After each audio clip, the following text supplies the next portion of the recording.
Baik, bismillahirrahmanirrahim. Assalamualaikum warahmatullahi wabarakatuh. Waalaikumsalam warahmatullahi wabarakatuh. Alhamdulillah, pada pagi hari ini kita dapat berkumpul kembali dalam mata kuliah advokasi dan penyuluhan hukum. Kami dari kelompok 10 ingin mempresentasikan hasil dari presentasi kami, yaitu tentang advokasi sengketa tanah untuk pembangunan. Sebelumnya kami berterima kasih kepada Bapak Mustoli Siroj, SHI, MH, CLA, selaku dosen pengampu mata kuliah ini.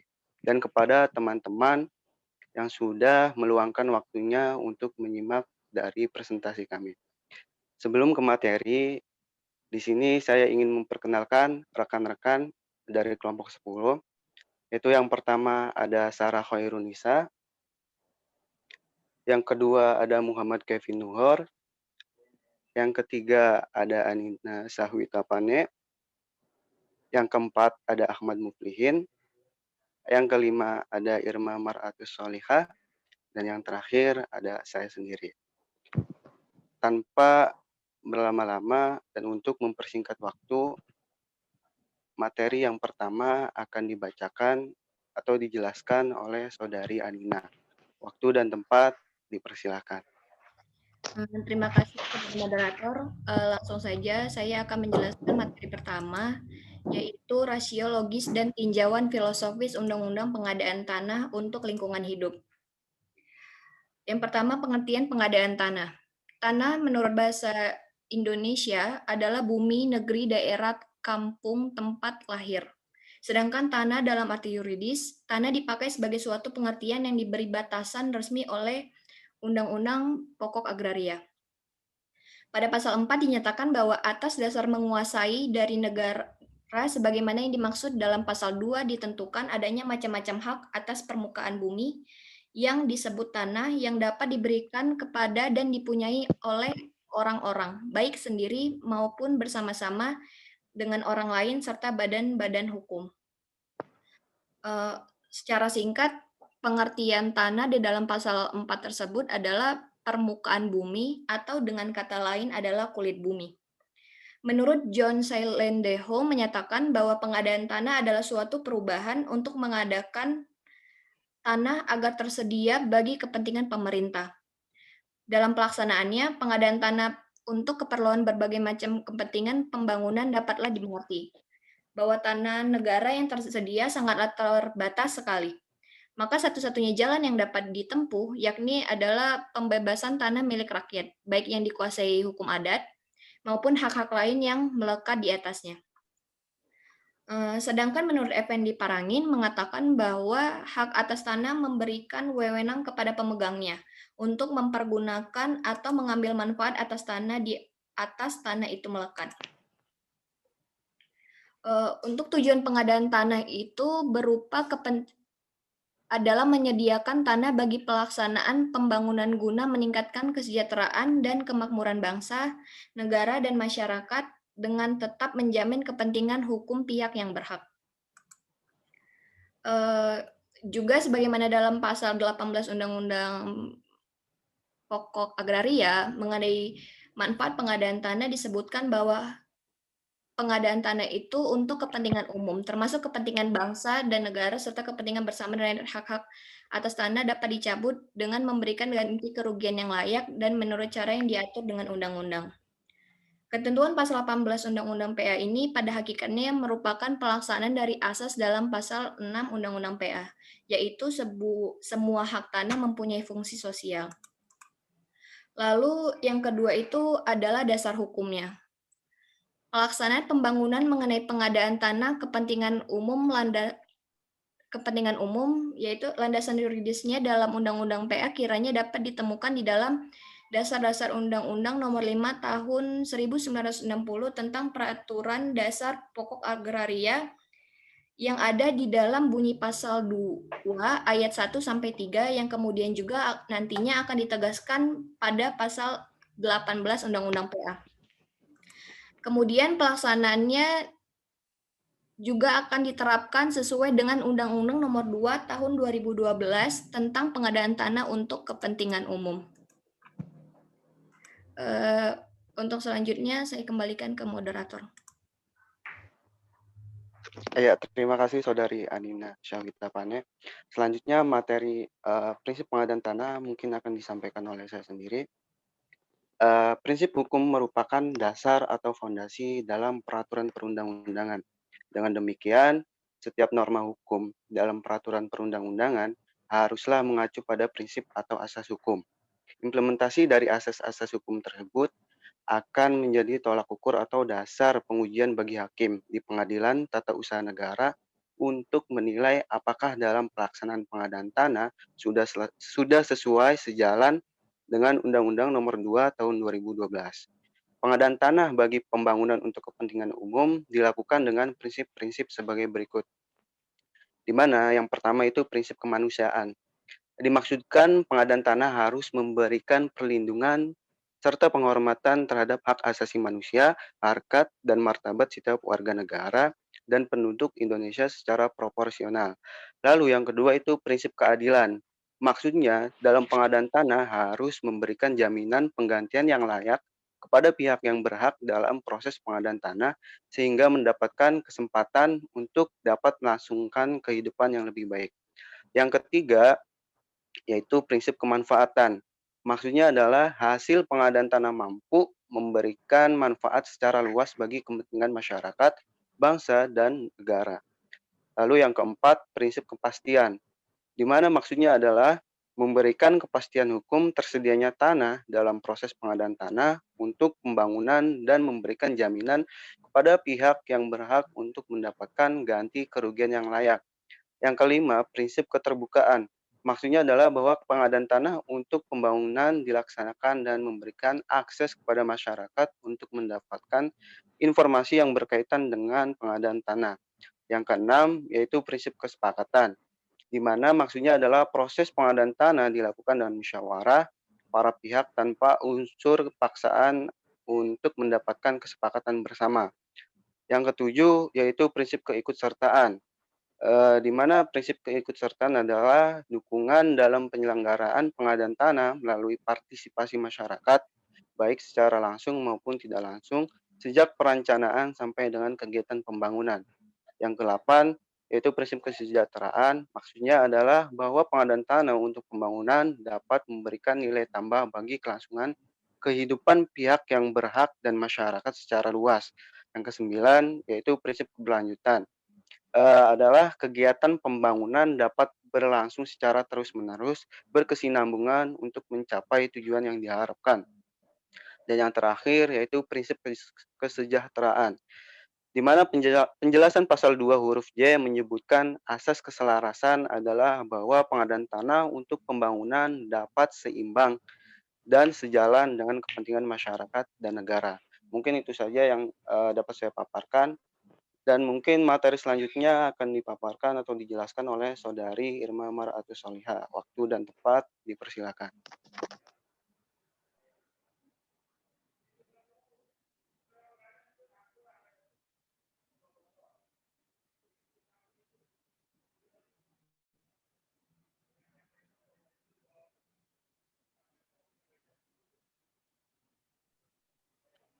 Saudari Irma Mar'atus Solihah, waktu dan tempat dipersilakan.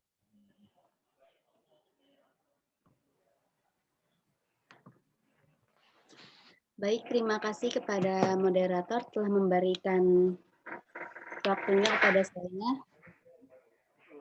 Selanjutnya, saya akan memaparkan sedikit tentang hak-hak kepemilikan tanah menurut UU Undang-Undang Agraria. Menurut Peraturan Dasar Pokok Agraria, bahwa kepemilikan itu dibagi menjadi dua, yaitu hak negara atas tanah dan hak individu atas tanah. Yang pertama yaitu hak negara atas tanah, pada dasarnya bumi, air, dan ruang angkasa termasuk kekayaan alam yang terkandung dalamnya, yaitu tingkatan tertinggi yang dikuasai oleh negara sebagai organisasi kekuasaan seluruh rakyat. Nah, hal ini hak menguasai dari negara tersebut memberi wewenang untuk mengatur dan menyelenggarakan peruntukan, penggunaan, persediaan, dan pemeliharaan bumi, air, dan ruang angkasa tersebut. Yang kedua, menentukan dan mengatur hubungan-hubungan hukum antara orang-orang dengan bumi, air, dan ruang angkasa.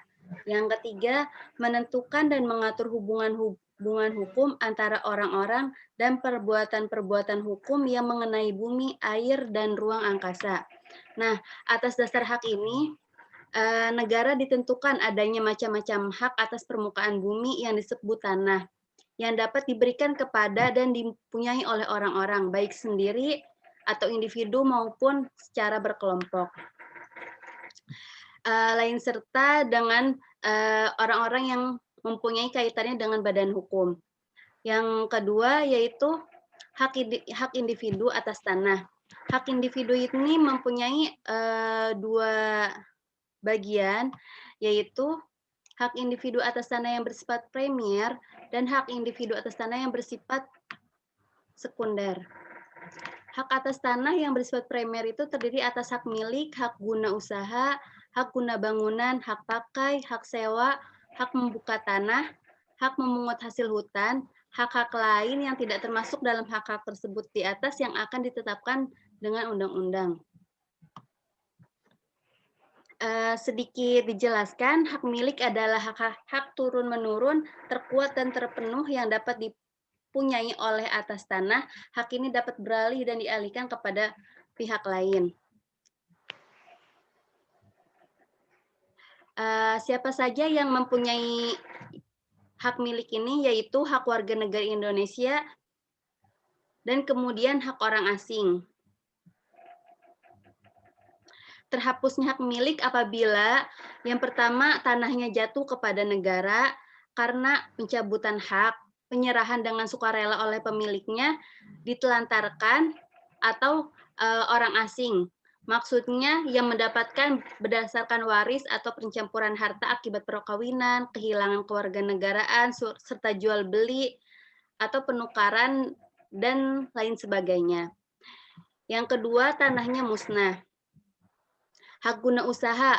Hak guna usaha itu hak untuk mengusahakan tanah yang dikuasai langsung oleh negara dalam jangka waktu paling lama 25 tahun guna perusahaan pertanian, perikanan, atau peternakan. Nah, yang dapat mempunyai HGU atau hak guna usaha yaitu warga negara Indonesia dan badan hukum yang didirikan menurut hukum Indonesia dan berkedudukan di Indonesia. Terhapusnya HGU yaitu karena jangka waktu berakhir, dihentikan sebelum jangka waktu berakhir karena sesuatu syarat tidak dipenuhi, dilepaskan oleh pemegang haknya, dicabut untuk kepentingan umum, ditelantarkan, dan tanahnya musnah. Kemudian hak guna bangunan. Hak guna bangunan yaitu hak untuk mendirikan dan mempunyai bangunan-bangunan atas tanah yang bukan miliknya sendiri dengan jangka waktu paling lama 30 tahun. Nah, terhapusnya hak guna bangunan itu karena jangka waktunya berakhir, dihentikan sebelum jangka waktu berakhir karena suatu syarat tidak terpenuhi, dilepaskan oleh pemegang haknya sebelum jangka waktunya berakhir, dicabut untuk kepentingan umum, ditelantarkan, dan tanahnya musnah. Ini sedikit saja ya, hak pakai yaitu adalah hak untuk menggunakan dan atau memungut hasil. Kemudian hak sewa untuk bangunan yaitu seseorang atau suatu badan hukum yang mempunyai hak sewa atas tanah apabila ia berhak mempergunakan tanah itu kepada orang lain untuk keperluan bangunan dengan membayar kepada pemiliknya sejumlah uang sewa. Kemudian ada hak individu atas tanah yang bersifat sekunder. Nah, menurut HM Arba dalam bukunya, yang dapat menerangkan bahwa hak sekunder adalah hak yang mengandung sifat yang bertentangan dengan undang-undang karena mengandung unsur pemerasan, dan penindasan, sehingga diusahakan hapusnya dalam waktu singkat. Nah, contohnya hal seperti ini yaitu seperti hak gadai tanah, hak usaha bagi hasil, hak sewa tanah, pertanian, dan hak penumpang. Selanjutnya diserahkan kepada moderator. Baik, terima kasih Saudari Irma Marawi Salihah. Mungkin materi selanjutnya akan dibacakan atau dijelaskan oleh Saudara Muhammad Kevin Nuhor. Waktu dan tempat dipersilakan. Baik, terima kasih kepada saudara moderator atas waktunya. Di sini saya akan menjelaskan mengenai prosedur penyelesaian sengketa pertanahan untuk pembangunan. Nah, sebelum masuk ke inti materinya, kita di sini membedakan dua sifat sengketa terlebih dahulu, yaitu yang pertama ada sengketa tata usaha negara dan juga sengketa perdata, di mana sengketa tata usaha negara itu ditimbulkan oleh diterbitkannya keputusan tata usaha negara atau KTUN yang diputuskan oleh badan ataupun pejabat tata usaha negara itu sendiri. Sedangkan kalau penyelesaian sengketa di pengadilan itu adalah putusan yang diputuskan oleh pengadilan. Terus di sini saya akan menjelaskan terdapat dua cara untuk menyelesaikan sengketa dalam rangka sengketa tanah untuk pembangunan. Yang pertama itu adalah menurut Undang-Undang Nomor 2 Tahun 2012 tentang pengadaan tanah bagi pembangunan untuk kepentingan umum, di mana terdapat dua cara. Yang pertama itu adalah gugatan ke Pengadilan Tata Usaha Negara. Nah, dalam tahapan ini itu dilakukan berupa persiapan penetapan lokasi pembangunan, di mana dalam bentuk surat keputusan yang diterbitkan oleh gubernur. Nah, pada kegiatan penetapan lokasi ini dapat ditolak oleh pihak yang berhak dalam bentuk keberatan ataupun pihak yang mengajukan. Nah, di pasal 23 Undang-Undang Nomor 2 Tahun 2012 terdapat 5 langkah dalam penyelesaian terhadap penetapan lokasi pembangunan ini. Yang pertama itu adalah setelah penetapan lokasi pembangunan untuk kepentingan umum, di mana terdapatnya keberatan dari pihak yang merasa keberatan tersebut, di mana pihak ini yang berhak terhadap penetapan lokasi ini dapat mengajukan gugatannya ke Pengadilan Tata Usaha Negara yang terdekat ataupun yang setempat. Paling lama itu adalah 30 hari kerja sejak dikeluarkannya penetapan lokasi tadi. Nah, terus yang kedua, setelah 30 hari tersebut, Pengadilan Tata Usaha Negara itu akan memutuskan diterima atau ditolaknya gugatan tersebut. Sebagaimana pada ayat 1 tadi, dalam waktu paling lama 30 hari sejak diterimanya gugatan tersebut. Terus yang ketiga adalah pihak yang keberatan itu terhadap putusan TUN atau Tata Usaha Negara itu paling lama dalam waktu 14 hari kerja itu dapat mengajukan kasasinya kepada Mahkamah Agung. Terus yang keempat, setelah diajukan kasasi kepada Mahkamah Agung, barulah memberikan MA atau Mahkamah Agung memberikan putusannya dalam waktu paling lama 30 hari sejak permohonan kasasi tersebut diterima. Terus yang terakhir adalah putusan pengadilan yang telah mempunyai kekuatan hukum tetap itu akan menjadi dasar diteruskannya atau tidak pengadaan tanah tersebut bagi pembangunan untuk kepentingan umum. Nah, tetapi perlu diingat di sini bahwa sengketa yang diselesaikan oleh Pengadilan Tata Usaha Negara itu adalah merupakan sengketa di mana yang bersifat tata usaha negara yang disebabkan sebagai akibat diterbitkannya KTUN. Nah, kemudian yang kedua, selain ketatahusan negara, itu adalah keberatan ke pengadilan negeri. Nah, di tahapan ini, pelaksanaan kegiatan dalam pengadilan tersebut itu diadakan berupa kegiatan musyawarah penetapan ganti kerugian. Nah, di mana dalam musyawarah ini untuk menetapkan ganti kerugian tadi dimusyawarahkan adalah dilakukan oleh Lembaga Pertanahan atau BPN RI yang dengan pihak yang berhak tadi.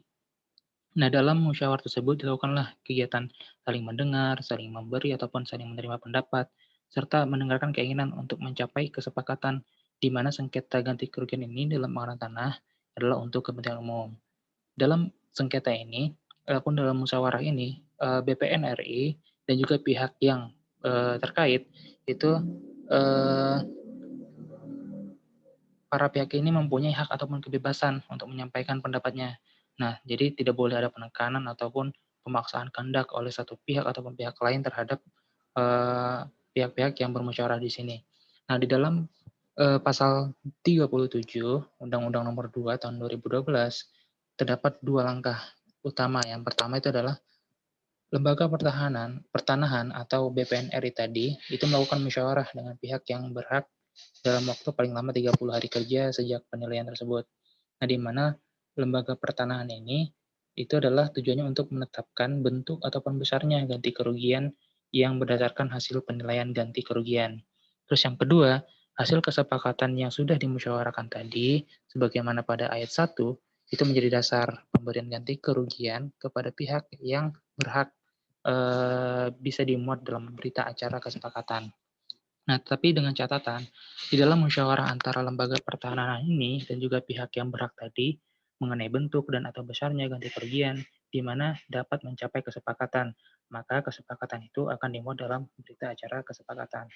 Nah, tetapi apabila dalam musyawarah antara lembaga pertanahan dan juga pihak yang bersengketa tadi atau berhak tadi tidak mencapai kesepakatan, maka di dalam pasal 38 Undang-Undang Nomor 2 Tahun 2012, maka diatur yang pertama adalah dalam hal tidak terjadi kesepakatan mengenai bentuk ataupun besarnya ganti kerugian, maka pihak tersebut dapat mengajukan keberatan ke pengadilan negeri dalam waktu 14 hari kerja, di mana setelah dilakukan musyawarah tadi.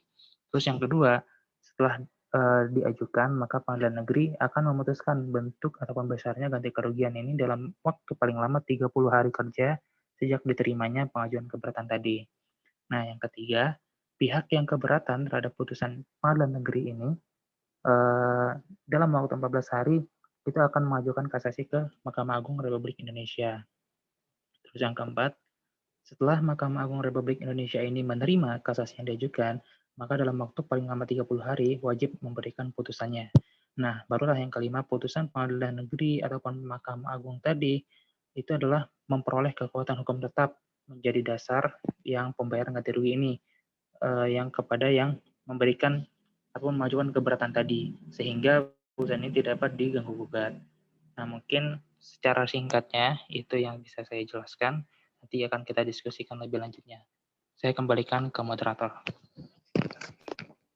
Terima kasih Saudara Muhammad Kevin Nuhor. Mungkin materi selanjutnya akan dibacakan atau dijelaskan oleh Saudara Ahmad Muflihin. Waktu dan tempat dipersilakan. Oke, terima kasih buat saudara moderator. Jadi tadi telah dijelaskan mengenai pengertian dari sengketa pengadaan tanah untuk pembangunan itu apa, terus ke prinsip-prinsipnya gimana, tentang HGU, HGB, sampai dengan cara-cara untuk mengadukan sengketa ke tingkat pengadilan. Jadi di sini saya akan menjelaskan mengenai contoh-contoh kasus sengketa tentang pengadaan tanah untuk pembangunan. Nah, tadi sudah dijelaskan oleh saudara Kevin, mungkin mengarah ke jalur litigasi. Jadi di sini saya juga akan menjelaskan secara non litigasi atau mediasi. Mungkin tadi sudah disinggung sedikit mengenai musyawarahnya gimana. Nah, menurut Kementerian ATR atau Agraria dan Tata Ruang itu pada tahun 2019 saja kasus-kasus sengketa tanah ini ada lebih dari 3.000-an. Jadi tiap tahun kasus-kasus sengketa tanah ini meningkat. Jadi di sini saya cuman menyebutkan 3 contohnya. Yang pertama kasus sengketa tanah antara PT Indonesia Power dan kasus antara melawan PT Bela Putra Intiland. Jadi keduanya ini bersengketa selama 15 tahun.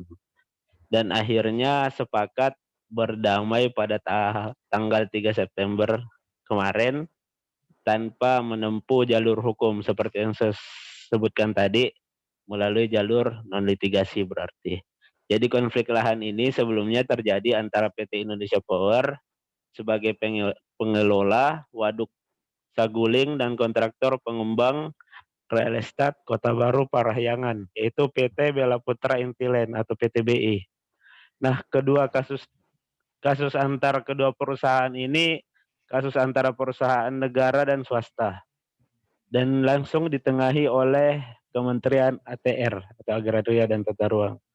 Kesepakatannya PTBI ini siap melakukan pelepasan lahan seluas 13,91 hektar kepada PT IP atau Indonesia Power Nah, tensi konflik lahan ini sebelumnya sempat memanas pada tahun 2015.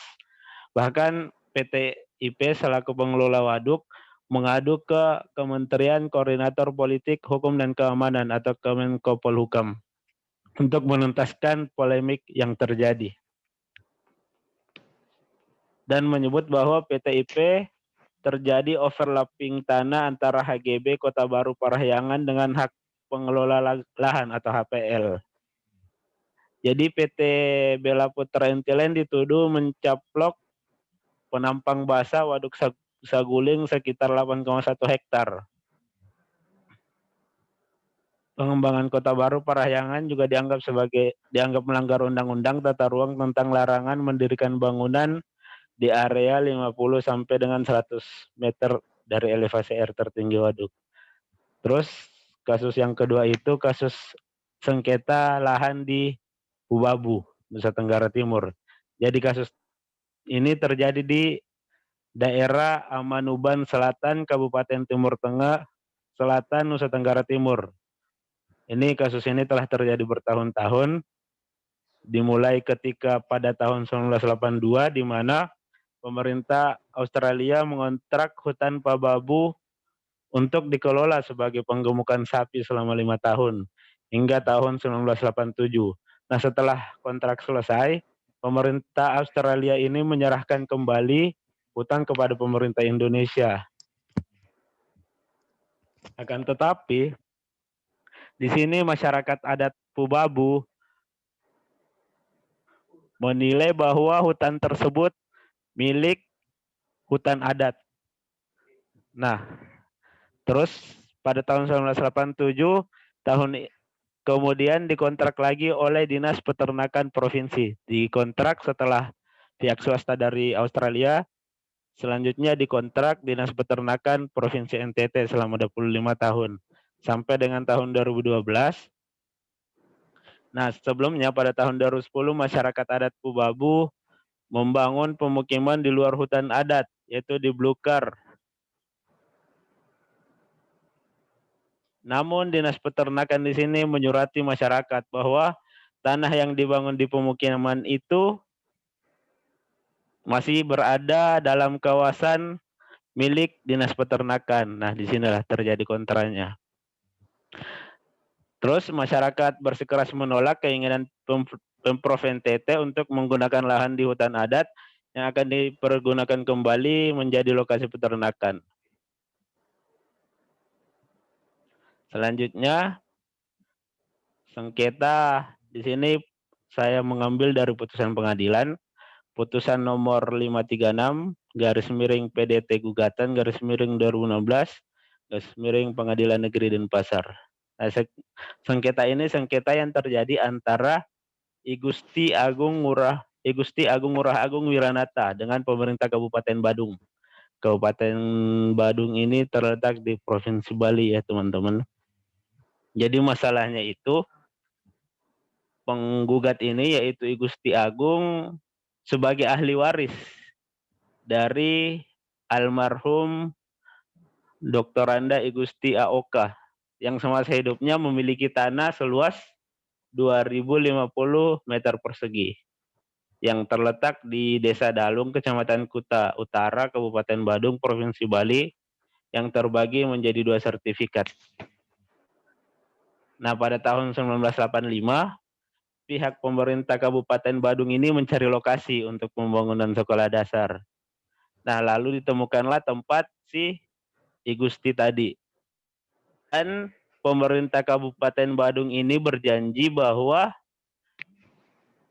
lahan yang dimiliki oleh I Gusti tadi akan dipakai untuk pembangunan sekolah dasar dan akan digantikan dengan lahan yang lain. Tapi setelah pembangunan sekolah dasar ini, sampai dengan singkat cerita diganti lagi menjadi SDN 7 Dalung, tanah yang dijanjikan itu belum terrealisasi oleh pihak pemerintah kabupaten.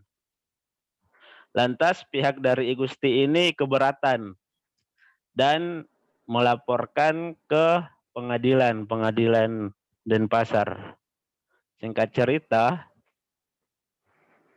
Jadi tanahnya ini sudah digunakan pemerintah Kabupaten Badung selama 30 tahun lamanya, tanpa ada kompensasi atau imbalan apapun.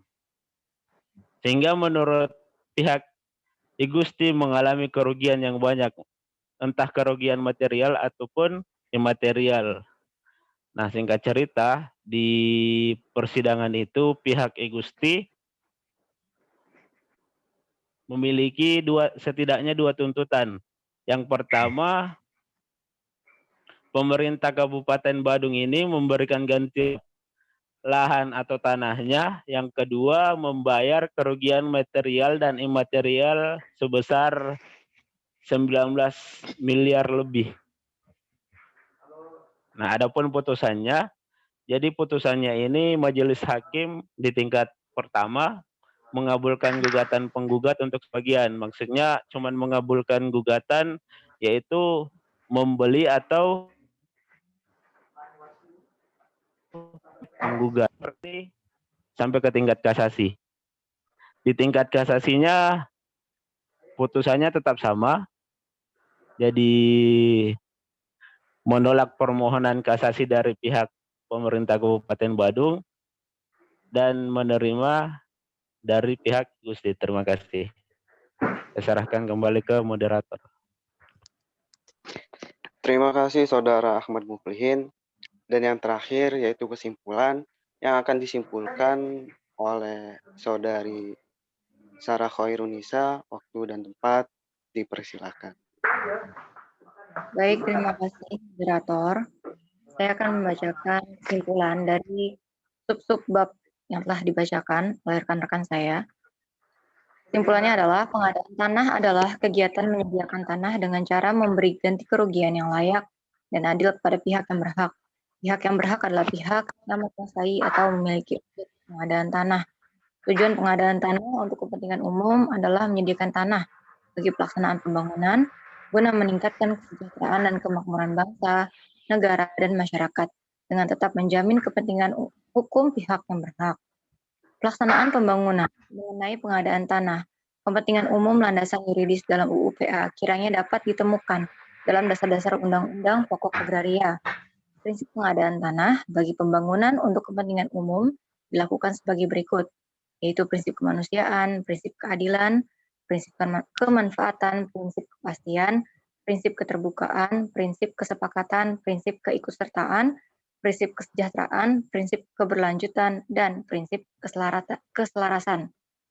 Menurut Peraturan Dasar Pokok Agraria bahwa hak kepemilikan dibagi menjadi dua, yaitu hak negara atas tanah dan hak individu atas tanah. Berdasarkan sifat sengketa, sengketa dibedakan menjadi dua, yaitu sengketa tata usaha negara dan sengketa perdata. Penyelesaian sengketa dapat dilakukan melalui dua cara oleh para pihak yang bersengketa, yaitu penyelesaian sengketa di pengadilan dan penyelesaian sengketa di luar pengadilan.